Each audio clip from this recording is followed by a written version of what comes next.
guys! Good morning! Dito na kami sa labas. Nakalabas na kami sa pinag-stayhan namin. So, dito kami sa street na to. Para siyang nasa Maynila lang. Kasi ang dami yung mga sabit-sabit sa taas. Mga damit nila nasa loob. Para siyang isang, reminds me of yung nasa Maynila. Yung mga, ganitong lugar, street. Nakakatuwa.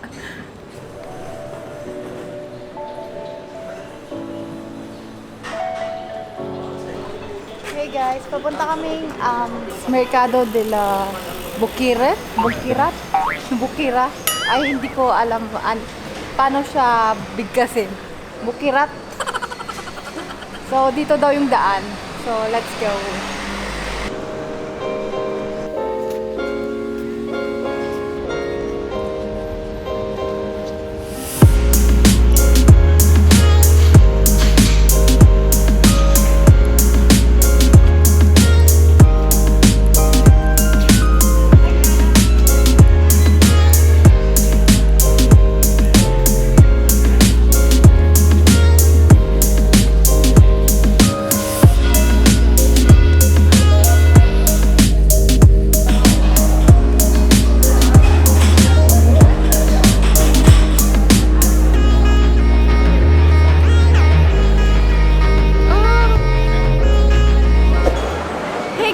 Hola! So, andito na kami sa Mercado de Bukiria. So, nasa likod ko. So, dito makikita yung mga tinda nila na mga local na mga foods, mga delicacies, and so on. So, marami tayong ma-discover dito na mga pagkain, and siguro titikman natin yung titikman natin yung kakaiba. Ewan ko lang dito sa kasama ko. So, yeah, let's go guys. Let's see kung anong meron.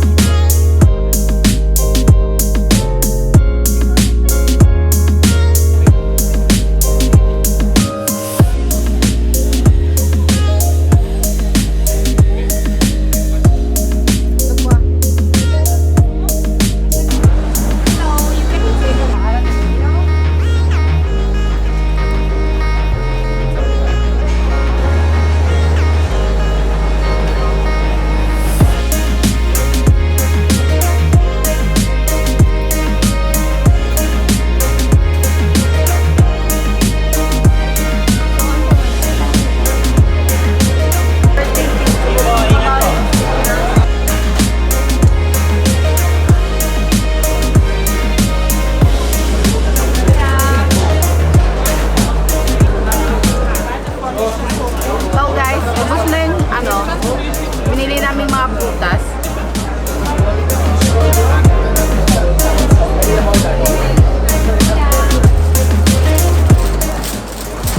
Ano kinakain mo?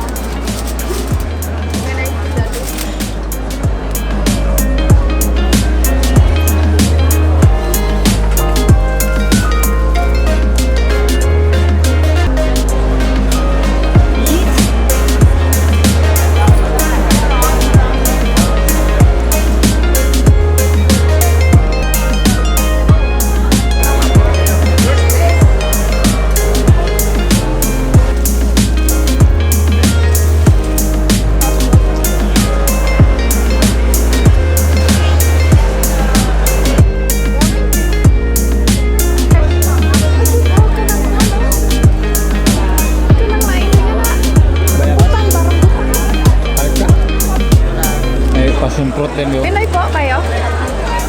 Magkano yung rambutan ko? 24.95 po ang kilo. Ang kilo. Bili tayo ng ilan, Ben? Ha? Pabili ko na. Ilan po? Ilan ba? Mga 10. Salamat po.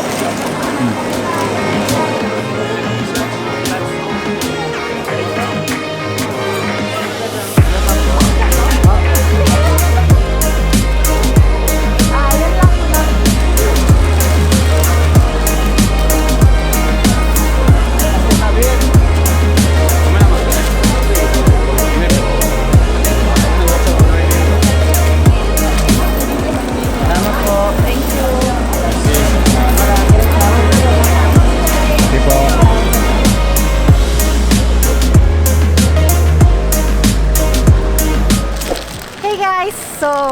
Nakalabas na kami doon sa may merkado. Sobrang daming tao, ang hirap mag-vlog. So, nagkuha-kuha lang kami ng mga clips.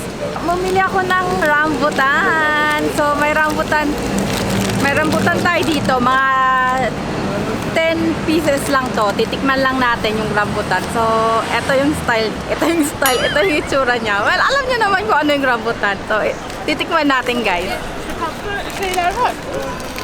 Ano nga pala, magkano to? Magkano binayaran natin dito?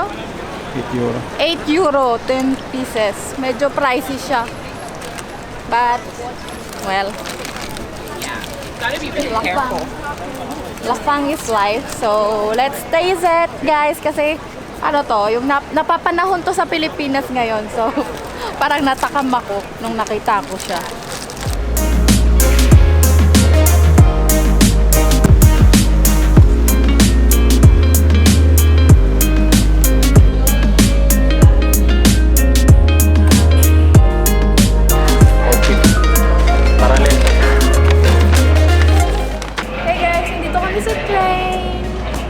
Station pala. Papapunta kaming Sagrada. Samahan nyo kami. Dami na naming lakad ngayon. Hindi pa kami nakakalahating araw. Parang medyo sumasakit na yung paa ko sa kakalakad. So, yun. Pupunta kami sa Sagrada tapos magla-lunch kami. And then, ewan ko kung saan kami mamaya after lunch. Titingnan namin. So, yeah. See you later, guys.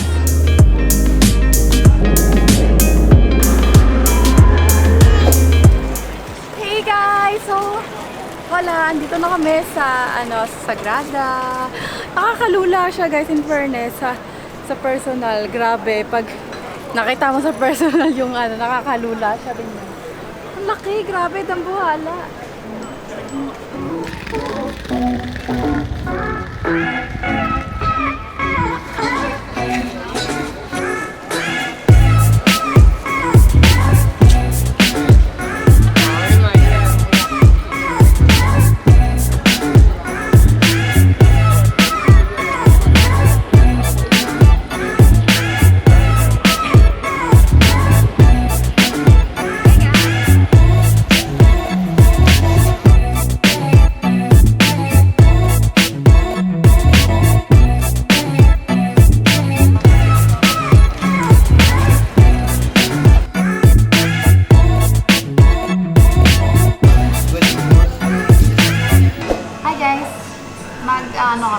Magla-lunch na kami kasi gutom na kami. Tapos hanap kami ng makakain na dito. So, dito kami napadpad. Nasa tabi lang kami ng Sagrada. So, tabi lang kami ng Sagrada. Tapos magla-lunch muna kami bago kami papasok doon. Yun yung plano namin. So, kung hindi masyadong mahaba yung pila papasok sa Sagrada, hopefully sana gusto ko makapasok kasi, So, yun lang, guys. So, nag-cheese with bread. Parang garlic bread siya. But I don't like cheese. Hindi ako kumakain ng cheese, guys. Promise. Then cheese lang yung kaya kong kainin.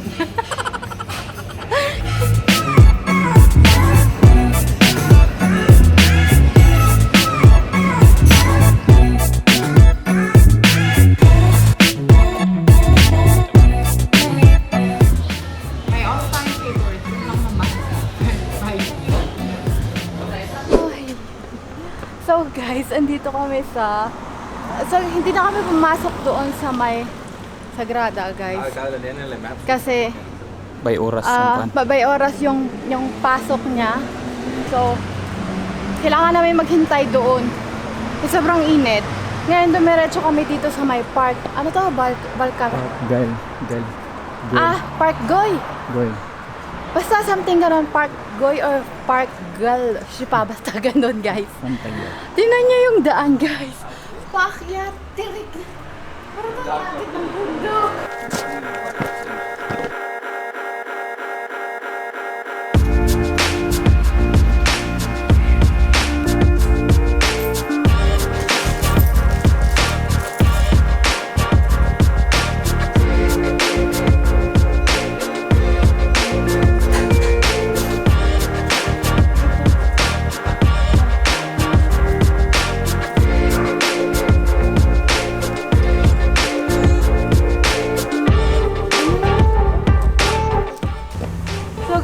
yung tirik talaga, grabe. Ah, makikita nyo yan talagang pag ganun siya. Hirap na ako.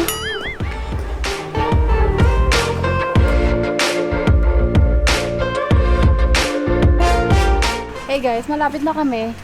Konti na lang daw. Ewan ko. Gaano ka konti. Grabe yung inakyat namin bundok. As in, bundok talaga siya, guys. So, yeah. Sobra. Tapos tirik na tirik yung araw. Grabe. Tagaktak yung pawis namin. Pantanggal sa mga taba-taba. Konting taba-taba sa katawan. Wala. Hey guys! So, papunta kami doon. Parang umikot lang kami. Sobrang lakad namin ngayon. Nakakalahating araw na kami, pero sobrang lakad namin. Sobrang daming lakad. Yun. Buti na lang, nakakain na kami. So, tara guys. Let's explore. So guys, andito na kami sa Park Goy. Hindi ko talaga alam paano siya i-pronounce. Tapos, parang hindi na lang siguro kami papasok dito. Dito lang naman, diyan lang naman yung tapos yung view, ganyan-ganyan. Kasi sobrang init, tapos Malayo yun. yung tikita, less mo. Tapos yung tikitan niya, andoon sa malayo-layo pa yung tikitan niya. Eh yung dinaanan namin, sa kabila kami dumaan, kaya hindi namin nadaanan. So, parang dito na lang kami, tapos papunta na lang doon, tapos pa-exit na lang. Yun. Sobrang init. Tingnan nyo yung hitsura ko talaga. Naantok ako actually ngayon. Sarap matulog. Pero, well, gala is life. So, magtitiis muna tayo ngayon. Yun lang, guys.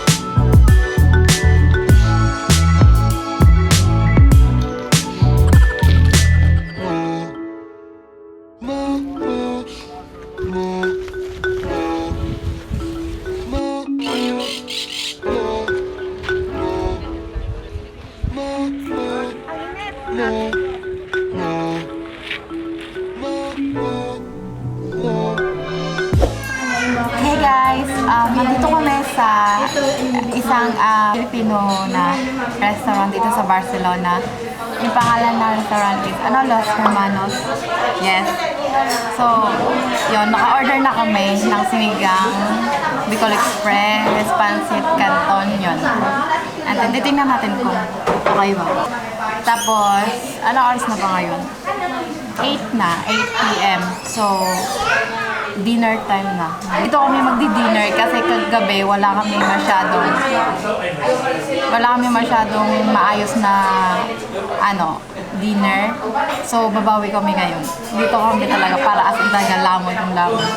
So, yun lang guys. Ito yung ulam namin. So, good luck sa amin. May Pancit Canton, sinigang, sa Bicol Express. Tinikman ko siya, sobrang anghang. Hindi ko siya kaya. So, parang eto na lang siguro. Hey guys! So, katapos lang namin kumain doon sa may restaurant, Filipino restaurant, one of Filipino restaurant dito sa Barcelona. Okay siya, masarap, parang feeling namin nasa Pilipinas kami. Tapos, yun, hindi na kami nakapag-vlog kasi gutom na kami, todokain kami. Tapos ngayon, malapit lang naman yung Airbnb na tinitirahan namin doon sa restaurant dito. So, naglakad lang kami ng mga 5 minutes lang yata. Tapos yan, dito na kami ngayon. Parang i-end ko na yung vlog. So, day 1 is, done. So, tomorrow na naman ulit. Samahan nyo kami ulit sa part 2 ng Barcelona trip namin. So, yun lang guys. Thank you for watching. And I'll see you again next time. Bye guys!